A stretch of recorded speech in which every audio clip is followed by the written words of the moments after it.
Hello and welcome to EveryDadDIY. I'm Gavin. Today we're going to be taking a look at different types of fixings.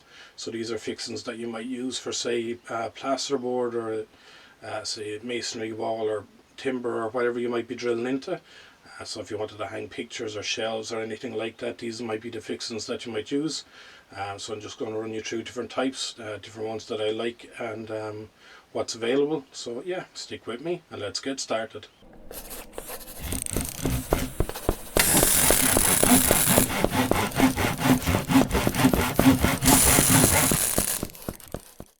Okay, so I'm just going to show you a selection of bits that I have here then, and then I'm going to show you how they work by using them as well. So we'll start off with what you might use for, say, a masonry wall. So if I'm inside and I'm hanging anything that's more than a picture, I'll normally use raw plug. So you buy in these sticks, it's 6mm. You use a normal 4 by whatever size screw you want. You just cut it off into little short pieces, drill your 6mm hole, hammer that in, and then drive a screw into it. Normally gets a fairly good grip in walls inside your house, so brick walls, not really plasterboard or anything like that, just masonry walls. If I'm outside, I'll normally use express nails, so you can get these in lots of different sizes. As you can do with the raw plug, you can get bigger sizes as well if you want to do larger things. If when I'm in the house, I normally stick to the 6mm stuff though, because it's plenty. Yeah, so the express nails I use outside. This is an 8 by 130. So if I'm putting anything to a wall outside, you drill an 8mm hole, you hammer it really hard, and then it gets stuck and it doesn't come out. I've had lots of things put up with them, and they do get a really good hold. I've never had a problem with them. That's why I always use them. They do come in shorter sizes as well. So these are 6mm, this is 8mm, and these are only probably 40mm or 50mm, 40mm. So depending on what you're trying to put on the wall, you pick your appropriate size. Other options for inside, you can use these fellas, although I think they're better off in wood and stuff, but you can use them. Basically you drill a 6mm hole, you hammer it in, and then as you screw stuff to it, so as you screw this in, this squashes up and this gets fatter, and it gets a really good anchor in the wall. So they are quite good as well. And so if I'm doing anything that's light, I'll use Velcro tape. So if I'm going to be putting something on the wall and off the wall, I use a couple of strips of Velcro tape, and that works well. And then you're down to your little hanger pieces with the adhesive backs. I do use them, but I don't have any there to show you at the moment. But I think everyone's seen them. They're just a little white hook, and they've got an adhesive strip on the back. You peel them off, stick them to the wall. They're very good for doing pictures and stuff like that. Although you do have to be a little bit careful what brand you buy, because some of them are not the best brand, to be honest, and the adhesive is not great on them, and they fall off after a while. So I normally buy good quality ones out of hardware, just because I've had bad luck with the cheaper ones. So they're really the only things I'll use for masonry walls. You can obviously go back to the trusty steel nail. I don't like these for a couple of reasons. You couldn't use them inside because you'd end up battering your wall.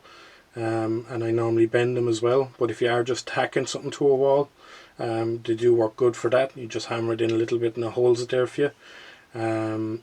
But if I'm putting anything up, I won't bother with a steel nail, to be honest, because you're going to knock the plaster off the wall, or you're going to hit the wall and it's not going to go well. So I normally just stick to the raw plug if I'm hanging anything heavy indoors. So that's everything for solid walls. So we move on to stud walls then. So normally the best case scenario would you'd hit the stud, and you could just drive a screw into the stud and you get a great fixing. You wouldn't have to worry about any other fixings that way, but 9 times out of 10 you end up in between a stud and you need to get a good fixing. So normally what I use is these fellas. I find to get a good grip. Basically you just screw it into the wall. You don't need to pre-drill or anything like that going into plasterboard. You can just drive them in, They do come in a plastic version and a metal version. I don't like the plastic version. Maybe I'm using the wrong, but I never had any luck with them, so I always stick to using the metal version. I'll show you how those work now in a second. You can get these fellas, which work exactly like these ones. You can use these in a stud wall as well. So you put them in and you suck you sink the screw in and it squashes up.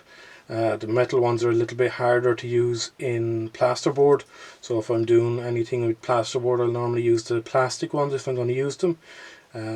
They bunch up really easy and they get a good strong fixing, so they're a good option as well as these. You can also get this kind of variation. It's got no threads or anything on it. It basically you hammer it in the way it is and you just drive a screw into it. I don't find that to get a particularly good fixing, to be honest. If I was putting up maybe picture frames I'd probably use it, but that'd be about it, to be honest. These I trust to hold up a bit more weight. Well, not this one, but this one and this one that hold up a bit more weight. And then you've also got these little butterfly fellas. I don't normally use these. You can get them in lots of different sizes, but you normally have to drill quite a big hole. Like for this size you have to drill a 15mm hole into your timber, because you have to get all of this through, and when it goes through then it springs open and then you clamp it in against the wall. They do work well. You have to be careful when you're putting them in that you don't over drive them, because you will break them, and as I say you have to drill quite a large hole for them, so I tend not to use those. So they're all the different types I have. Again, with the plasterboard you still have the option of going with Velcro tape or double-sided tape or the little plastic hangers with the adhesive backs. But they're the two kind of areas I've focused on. The most, you're either going to be hitting a brick wall or a stone wall, or you're going to be hitting plasterboard or wood. So they're the two types that I normally keep around. So next up we're going to show you how they work. We're going to drive them into a bit of wood and you can get an idea of how they work, and yeah, you can see whether one might suit your application more than the other. Okay, so I've got some holes set up here on my brand new thing that I made. It took me ages to make this up. So I'm going to start with the masonry stuff like I did before. It's nearly pointless showing you, to be honest, but so this is the rod plug. You drill your 6mm hole, you hammer it in.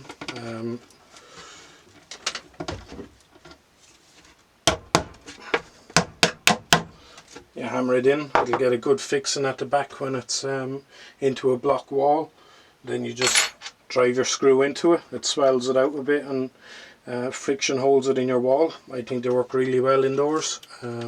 That would be my favourite for doing indoor stuff. So then you also have your express nails. So say that you can get whatever size you want, but you just put whatever you want to keep on the wall, put it in, hit it with the hammer, and that's it. It really gets a good grip, especially in block walls. So I really like it for doing that. And yeah, then as I said, you can get the little sticky hooks or the Velcro. I don't need to show you those, you know how that works. Also we've the steel nail, but I'm not going to insult you by showing you how a steel nail works. So we'll move on to the indoor stuff, the plasterboard stuff. So we'll start off with this fella. I've got a 15mm hole drilled here.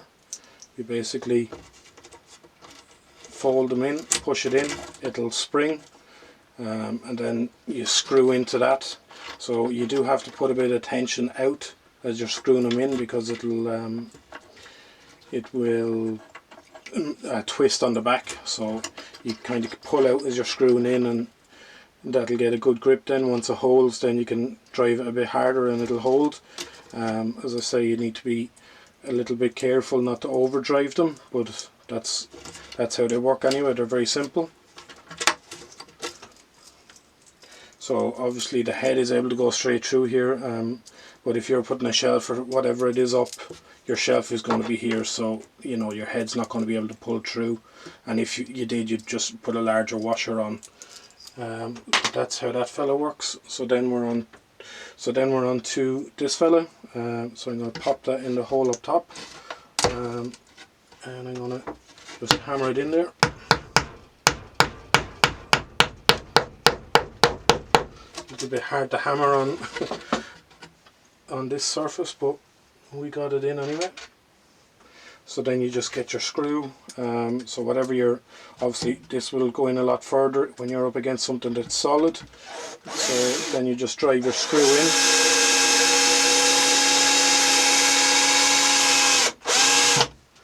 And you'll see at the back as you screw in, it'll start to bunch up all the plastic at the back. Try not to overdrive it. And so then you'll see at the back here we've got the little bunch, so that's solid there now.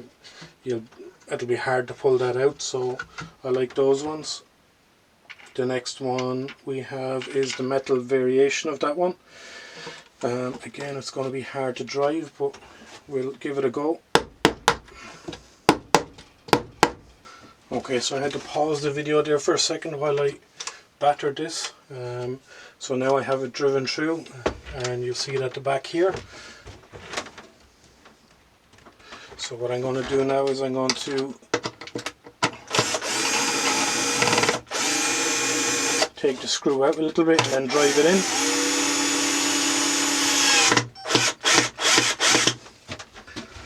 And what you'll see at the back is it'll start to widen out.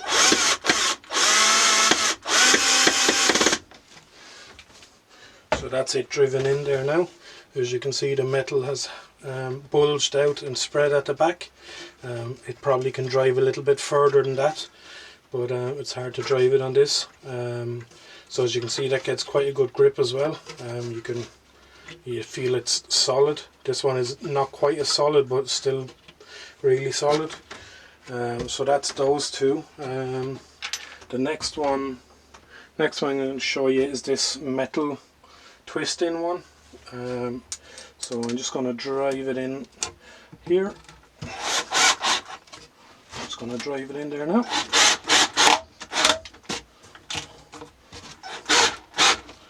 So that's it in there now. It's flush. So as you can see at the back, it's drilled all the way through. And then you just drive whatever screw you want into that. They get a good hold. I'd trust that with a lot of weight, as would I would trust this one.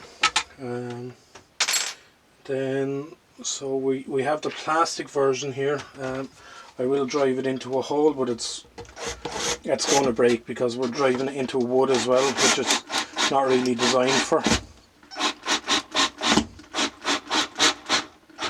So I gingerly put that in there, but you can see it's the same kind of thing.